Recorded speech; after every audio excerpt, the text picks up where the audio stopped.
All right, we've got a full house. We're going to go ahead and get started. Welcome to everybody who's joining us online, as well as here at the Sutton Learning Center here at St. Philip's College, where we're actually having some food today. We've got pizza and sandwiches down here for the people that were able to make it and join us in person. But do welcome to everybody who is joining us online. So we're going to get started. And it turns out we're just going to do a little bit of the history of philosophy and then get right to the awards. But it turns out the philosophy faculty has been doing awards for about the last 10 years or so. And we have a website. It's just called philosophyawards.com. It's easy to remember. And there are profiles of all of today's recipients. And a list of actually the 100 awards that we've given out over the last decade. They're all again listed. We had a chance to honor. We started with faculty and students, but over the years we were able to host Fulbright scholars in residence, including Rich and Yvonne Naylor, who were there in 2016 with Dr. Lawston. That's Derek Wilson below in 2019 with some of our former philosophy instructors. That's Matthew Fuller in the center, and then Charlie Langston with Derek Wilson, who was our Fulbright scholar from 2019 to 2020. And then more recently, just a year ago in 23-24, we had the honor of having with us Vladimir Narcia from Tbilisi, Georgia, as our Fulbright scholar in residence. So we actually created a Fulbright award to go with the other ones. And so it kind of expanded as the philosophy faculty expanded and we started offering more courses. We also realized that we needed to also increase the awards to recognize our partners and supporters and friends. We also wanted to go back and recognize Dr. Travis, who was our first professor emeritus, who passed away in 2022. So we gave him a posthumous award for teaching excellence based on his long career here and becoming our first professor emeritus in philosophy. So like I said, about the last dozen or so years, we decided we really wanted to be a very active, vibrant department. And so we started a philosophy club. That's Dr. Feldmeyer there with some students who were actually at Trinity University for philosophy. From the philosophy club came the Ethics Bowl team. That got started in 2016. And we actually have had teams over the years that competed at UTSA, St. Mary's University, here at St. Philip's College when we actually hosted the event. David, my God, you put a lot of hours into that. I know you did. So thank you for doing that. You and the team put a lot of hours into hosting that event. But that's again up through this year. We competed this academic year, November 9th, 2024. And had a team that was able to actually go and compete in the Ethics Bowl tournament over there at Texas A&M San Antonio. I mentioned field trips. That's Derek Parfit, who was a kind of a famous philosopher. We had a chance to take our students over there to hear him speak. We've gone to the St. Francis Wolf Sanctuary and talked about environmental philosophy. And so we've had a chance to have a kind of a very active philosophy club and ethics bowl team. But when the COVID-19 pandemic came and we had to scale everything back and learn to do it all from home, we created an online series where we could interview different people about ethics so that our students could participate and watch and still get some of the benefits of having guest speakers, just now with our new friend Zoom, like we're using today. And that was a chance to talk about ethics in sports and ethics in health science, and also about the ethics involved in the actual pandemic, the distribution of ventilators, those kind of medical ethics questions. I mentioned a minute ago, working with David Kissel and others on the QEP, the Quality Enhancement Plan, because it turns out the philosophy faculty work within the larger, not just the department, but also our college and the district on programs like the Quality Enhancement Plan. And we've also started a series of partnerships with other colleges and universities, including 5 years ago now, the Intercollegiate Civil Disagreement Partnership, which fortunately Kelly and Tony, who are here, are now the faculty moderators for that. And we appreciate your work as advisors and faculty guidance for that particular partnership and program. All right, so to the awards. We're going to actually have our second ever posthumous award today for Anne Rorden. She was the first person in the philosophy faculty to be promoted to the rank of professor. And she was actually also, this was in the 80s and 90s, she was actually chair of the philosophy department for a while. Over the years, philosophy was combined with psychology for a while. Now it's part of a larger social and behavioral sciences program. And so at that time, she was chair and then professor. She sadly became ill and died in 97. But we wanted to recognize her years of teaching here at St. Philip's College. She was a real pioneer. Our first instructor of philosophy over 50 years ago was a woman named Connie Economy, believe it or not. And so we have a long tradition of women instructors of philosophy, but that's Anne there when she and Clinton Duggan were made up the entire philosophy faculty, the two of them for many years. And then when she passed away, the Tiger, the old St. Philip's College newspaper, ran this front page story about her. She was a beloved professor, and so they wanted to let everyone know that she had passed away and to run tributes in the paper for her.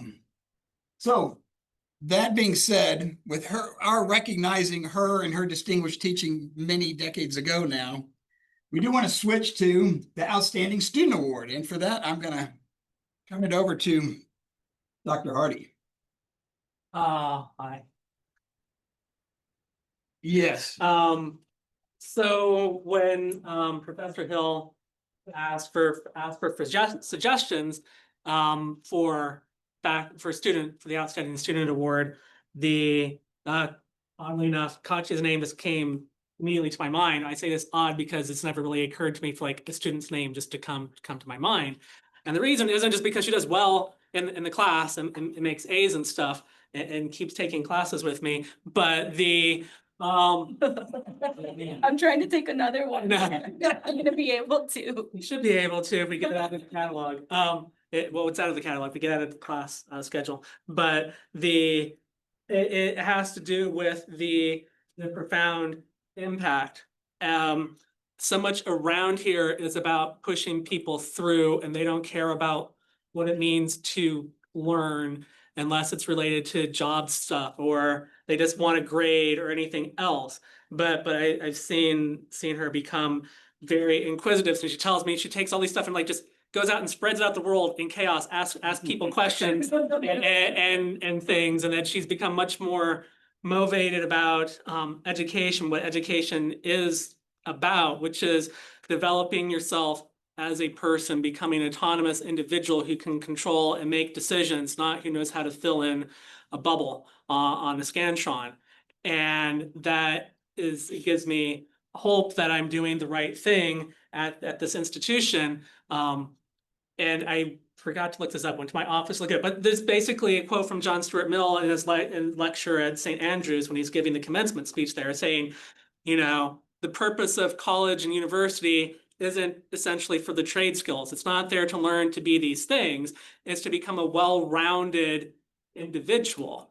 And that's it. And that's what I hope she's going to gotten out of my classes and hopefully continue to get out of her classes, and then help spread the chaos of asking people questions like why and what about this situation all throughout the rest of her life, so that she can continue to help better people by posing philosophical questions on them. So Beat them up at night. yeah, exactly. But why? Yeah. Thank you. Would you like to give her the award? Here you go. In fact, if you stand up pointing the two of us, we can actually see you on the camera. How much you do? I was gonna take. Yes, Thank you. it's really cool if you show lights through it. Where do I see it? Well, if you stand right up against this, and then I'll get a picture of you too here. All right, so Thank you both for coming, and again, congratulations. My pleasure. All right. Okay, thank you, Dr. Hardy. Down the TV and we're gonna put this in. All right, as I mentioned in the opening, we've had the chance to host a number of Fulbright scholars and residents here on our campus. And so over the years, you'll see if you go to, again, philosophy-awards.com, we have a list of all the previous recipients of the award.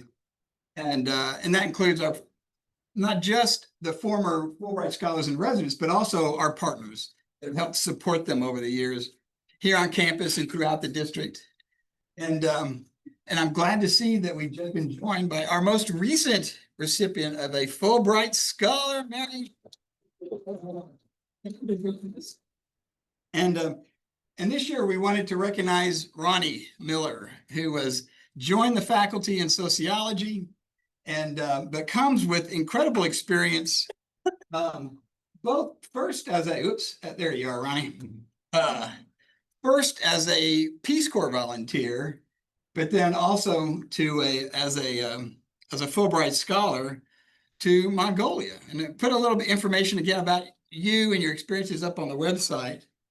But one of the reasons is that Ronnie's now here sharing his experience as a Fulbright scholar with our students in the classroom, with his faculty colleagues, and also through examples.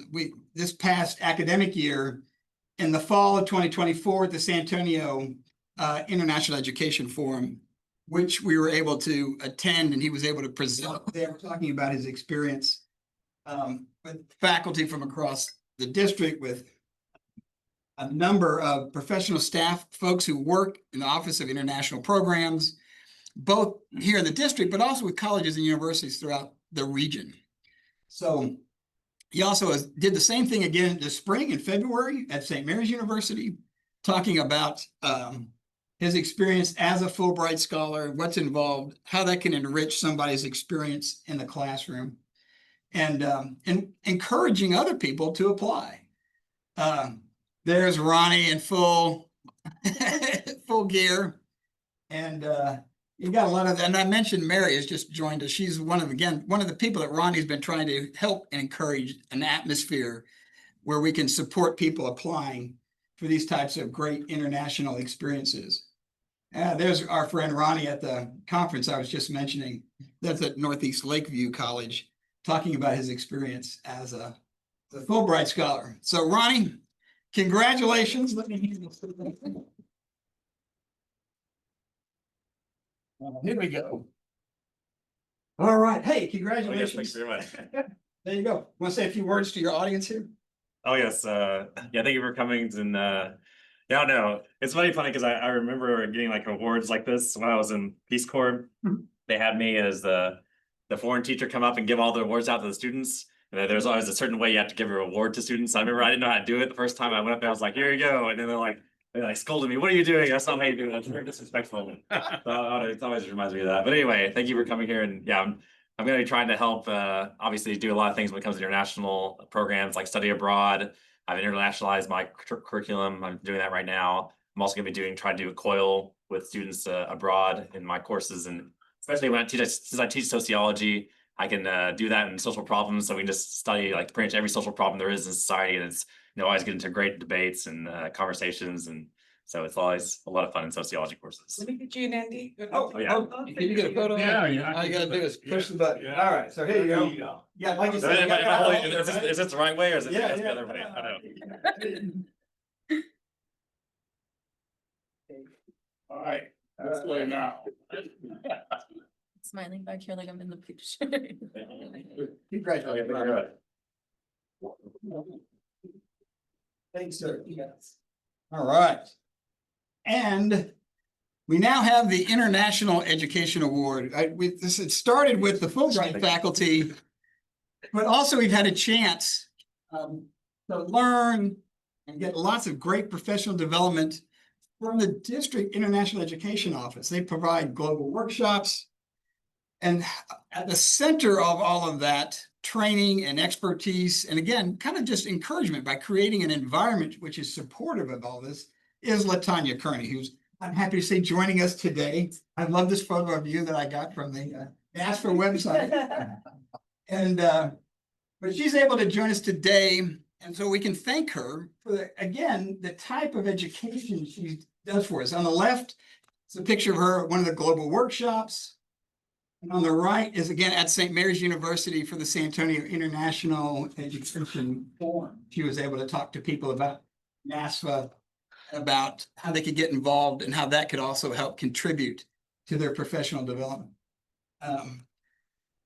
That, believe it or not, is when we were talking about the Corrymeela community in an event that was at San Antonio College. That was, oh my gosh, February, 22. Yeah, anyway, it's a while back now. But it was an event that was sponsored again by our partners, the World Affairs Council of San Antonio, and then also the Rotary Club of San Antonio. They were big sponsors and supporters of that event, talking about how we could internationalize our students' experience by taking them overseas, the Corrymeela Peace and Reconciliation Center in Northern Ireland. And there you are, partying here at St. Philip's. Because again, the district folks have a lot of work to do, and then they do it on all 5 campuses, which I cannot believe, but they get around and they have a big presence here at St. Philip's. And I always try to remind myself that you're also doing it for everybody else as well. So we do appreciate that. In fact, this was part of the international education team when we welcomed Vladimir Narcia. It's him in the white shirt on the right. When he had just first arrived, that was in the first day or two of him arriving here in San Antonio and starting his fellowship here. So LaTanya, congratulations and thank you for all of you. Other duties as assigned. Everybody knows that one well. All right. There, oh my goodness. All right, open that up. These are hot off the press. These were picked up this morning. There. All right, there you go. Fabulous. Okay.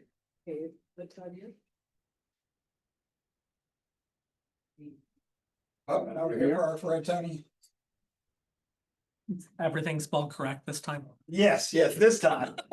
And I think there's some comment. There was some chat. Oh, we got, Uh-huh. yeah, okay. Hopefully we can figure that out. Over to No, over. Put your mouse up. Are they green? where the green is. There we go. Yeah. Oh, we got comments in the chat. There we go. Meeting chat. Oh, there we go. Celebration from our team. Yeah, that's fabulous. LaTanya, please, you want to say a word or two? The mic is on the floor. Thank you so much. This Sure. was a surprise and it is an honor. I've been with Alamo Colleges officially only 11 years, but I've been here 13 years. All in the Office of International Programs. And I actually started this career in 20 years ago. And I had no idea that there was a such thing as an Office of International Programs on college campuses. And didn't know how international students or anyone else navigated their way through a college experience. And so in my hometown of Kansas City, I got introduced to this and fell in love with it. And then I was able to come to the Alamo Colleges District, which was a completely different international experience, but in a good way. And I learned so much about Fulbright and met, so many people at the colleges that are so supportive and kind and open to international education. So this is really an honor for me. So thank you so much. Appreciate you. Thank you. All right, well, now we're down to our last award, which is, oh, let me figure this out again here. Hold on a second. You can just click that. There we go. My God, it's a miracle. Okay. What happens when you let the old man, the gray beard run the technology? There we go, to the Amicus Award. And it turns out that this year we're gonna recognize Becky Rodriguez, and Tony is Sure. gonna go ahead Yeah. and jump in and do that for us. So we want to recognize Becky Rodriguez. She is our administrative services specialist here in this department. And she is not here today. She is taking care of baby Levi, who was born on April 24th. So just a few weeks ago. So so in her absence here, we want to thank her for all the work that she does, all the service that she does to both the faculty as well as to its students. She's probably the face of our department because she's the first person that everybody sees when they come in here. And that smile represents the kind of person that she is. So we want to thank Becky very much, and we want to give her this award for her outstanding service, her warm spirit, and as a recognition of all the work that she does. All right. Thank you, Becky. We'll be watching this clip on Thursday. That's actually Becky and Latanya right there. The same photo, the Thanksgiving lunch we had. So, oh, and this is Becky. When we were in the stairwell, we had strapped Jonathan Thomas to to one of these kind of rescue devices to go downstairs. Yeah, so we had a good time. We had more than a few laughs that afternoon.